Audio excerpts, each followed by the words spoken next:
President Milei recently said, if people did not make ends meet, they would be dying in the street, and that is not happening. But with inflation currently running at more than 270% per year, what is life like in Buenos Aires? And what are people doing to make ends meet? Welcome to A Bloke in Buenos Aires with news and views in English from the capital of Argentina. Don't forget to like, subscribe and leave a comment. I never thought that a trip to the supermarket could be such an adventure. A few years ago, one monthly visit to Carrefour would get everything I needed for a month for around 1,000 pesos. Today, 1,000 pesos won't even buy a litre of milk. According to statistics published earlier this month, inflation figures may be turning a corner, but to most people it's just numbers on spreadsheets.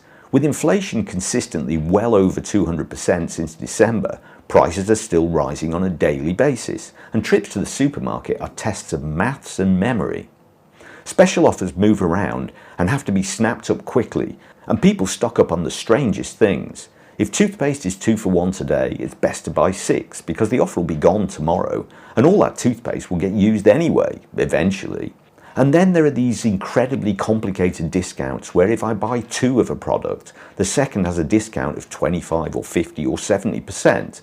But that still might be more expensive per litre, gram or kilo than if I buy the slightly bigger package or bottle of the other brand. And it's not just the supermarkets. A month or so ago I was looking around in an electrical goods store, a place selling TVs, fridges and washing machines and the like.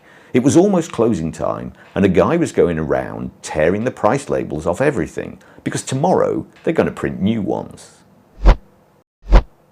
Desperate times call for desperate measures. Poverty and unemployment are on the rise and people have to get money from somewhere to keep a roof over their heads and food on the table. With more and more of the middle class slipping into poverty, people are searching through family heirlooms to see what can be sold. Grandma's wedding ring should fetch something, as will Grandad's old pocket watch. People are literally selling the family silver or gold just to make ends meet. Pawn shops and gold merchants in one corner of the city centre are doing a roaring trade, and folks are queuing outside to sell their old gold and jewels. Argentina was once one of the richest countries in the world, and the wealthy middle classes travelled far and wide and brought back nice things from all over the globe. Many beautiful and expensive heirlooms have spent years gathering dust in basements and attics, but now people are trying to find anything of value to sell. Antiques and art are other good potential sources of income. The San Telmo district of Buenos Aires has been famous for decades for its antique markets, and auction houses are doing good business too. Many foreign collectors and art dealers are descending on Buenos Aires to pick up bargains that can be sold on for big profits. For many Argentines, it's very sad to have to part with much-loved possessions at knockdown prices just to make ends meet. But for those with a bit of spare cash and a good eye for quality, it's a big opportunity. Life in Buenos Aires has changed a lot over the past few years. It used to be easy to live a very good quality of life on a relatively modest income, but over the last few years that's changed. Eating out 2 or 3 times a week used to be something most people could easily afford, at least in the nicer parts of the city. But runaway inflation, devaluations and unemployment have worked together to erode incomes and push prices out of reach. Good food and great restaurants is still one of the highlights of Buenos Aires, at least for visitors. There are, of course, the Parisians serving the famous Argentine beef, and also lots of international dining, particularly Italian-based food, pizzas, pasta, and of course, ice cream. Buenos Aires has the best ice cream in the world.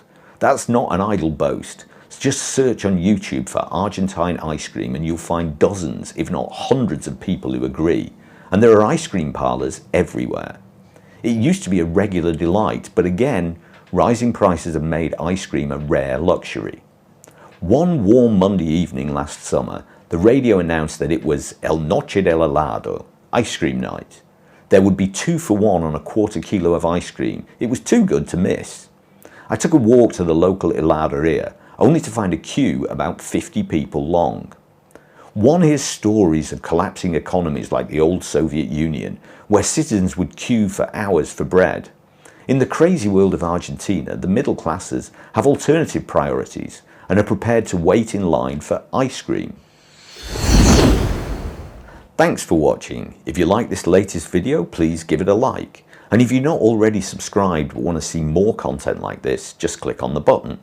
If you want to support the channel, you can buy me a coffee in the link below. And until next time, que tengas un buen día.